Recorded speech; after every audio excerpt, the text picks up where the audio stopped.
Let's jump right in. Welcome to This Explainer, where today we're going to unpack the fascinating and honestly pretty dark reality behind some of the world's most famous urban legends. You know the ones, right? The stories we all whispered at sleepovers or shared around a campfire. But what happens when you strip away the supernatural stuff?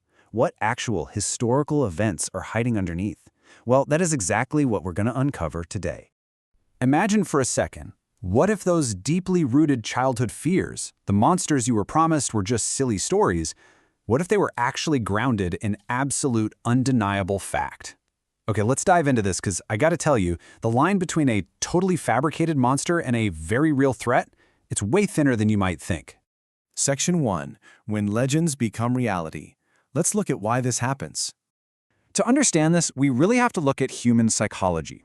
Our minds have this incredible, almost defensive reflex. When we encounter something bizarre, unexplainable, or just deeply uncomfortable in the real world, we tend to warp it into an exaggerated, supernatural myth. It's kind of like a coping mechanism, a way to put a recognizable face on the unknown. I like to call this the great historical bait and switch. We invent these ghost stories to make sense of tragedy. But when you actually dig through the archives and peel back those layers of folklore, the truth waiting for us is usually far more unsettling, and honestly, infinitely more fascinating than the fiction we made up. All right, let's move on to our first case, the haunted Hobart House in Tasmania. So back in the 80s and 90s, locals whispered about this house in an inner-city suburb that was supposedly so intensely haunted, it drove the family living there completely insane. People would literally cross the street just to avoid walking past it. But here's where we pivot from myth to reality. There were no ghosts. None. When authorities finally investigated, they found a datura vine growing through the trees right above the home, and it was dropping its leaves directly into the family's rainwater tank. Every single day, without having any idea, this family was consuming microdoses of a powerful toxin, basically slowly poisoning themselves into a state of severe delirium. The science behind this madness is absolutely wild. Datura, which is often called the devil's weed or devil's cucumber, is this highly toxic plant from the nightshade family. We're not talking about a mild trip here. This stuff induces extremely distressing, delirious hallucinations, and in high enough doses, it can cause paralysis or even death. So the family wasn't being haunted by evil spirits at all. They were trapped in this continuous, terrifying botanical hallucination. Next up, Staten Island's real boogeyman. Let's head to 1970s New York. This is where the terrifying campfire tale of Cropsey was born. He was supposedly this hook-handed, horribly scarred monster who snatched kids in the woods. But let's drop the anchor of reality right here. The real monster didn't have a hook for a hand, and his name definitely wasn't Cropsey. His name was Andre Rand. He was a former employee at the Willowbrook State School, which was this infamously brutal institution for children with disabilities. And the truly terrifying truth here? While parents thought Cropsey was just a made-up boogeyman to keep kids in line, vulnerable children really were disappearing. A very real predator was actually walking their streets. Let's look at how this escalated, because it is chilling. Rand was first arrested back in 1969 for attacking a young girl, but he was released just 16 months later.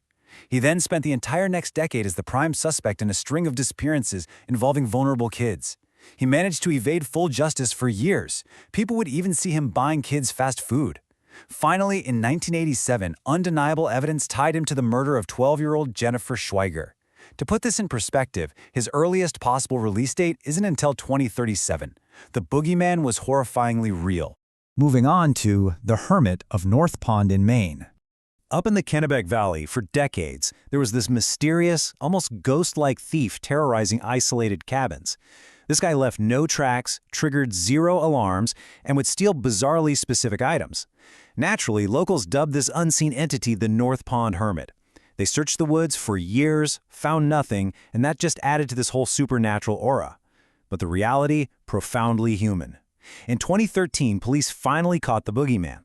It was a man named Christopher Thomas Knight. He had simply walked into the woods after high school when he was 20 years old and just decided never to come back. So the crucial point here is the sheer scale of his isolation. It is genuinely difficult to comprehend. 27 years.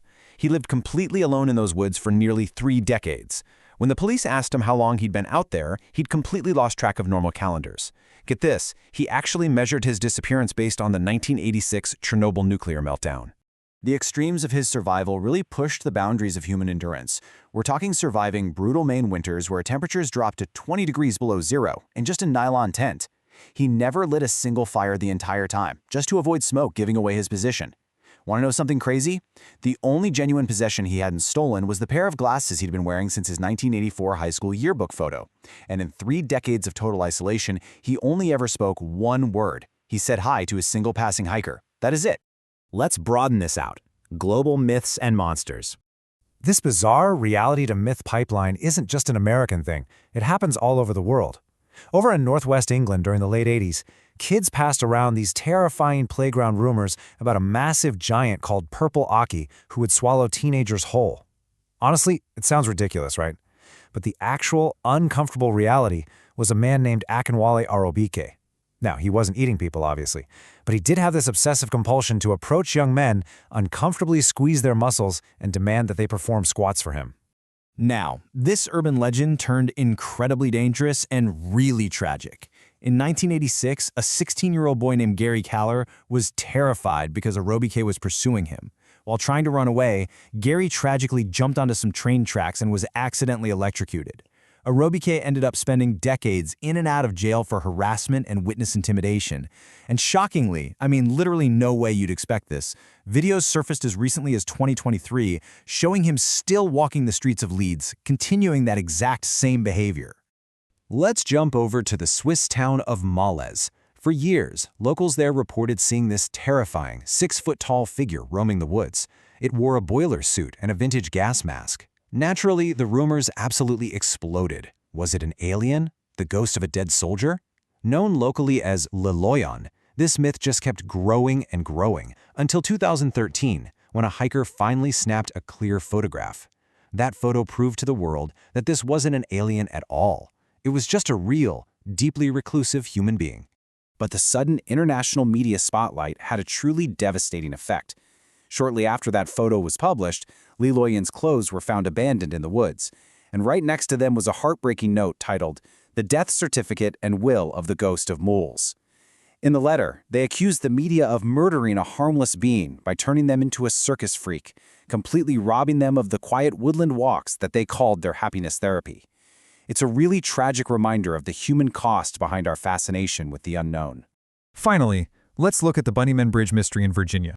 If you grew up anywhere near Washington, D.C., you've definitely heard of the Bunny Man. The story goes that he's a hatchet-wielding maniac in a rabbit suit who strings up teenagers from a local overpass on Halloween night. The standard myth claims he was a 1904 asylum escapee named Douglas Griffin. But the reality? This brilliantly illustrates how these legends mutate. Back in 1970, a couple was parked near that bridge when an angry local guy in light-colored clothing yelled at them for trespassing and threw a hatchet at their car. Yep, that's literally it. A completely mundane, petty traffic dispute mutated into this elaborate 1904 asylum bloodbath. And you know what? Even when people know the truth, society will almost always choose the more entertaining lie. That Colchester Road overpass is now officially recognized by locals as Bunnyman Bridge. It is a massive Halloween tourist attraction, it has spawned horror movie franchises, graphic t-shirts, and even local craft beer. A good narrative, no matter how completely fabricated, will just always overshadow plain facts. Which brings us to the end of our explainer. I want to leave you with a question to really think about. We've just seen how a poisoned water tank becomes a terrifying ghost story and how a grumpy guy with a hatchet turns into a supernatural serial killer. So take a look around today. What mundane, maybe slightly unsettling real-world event happening right now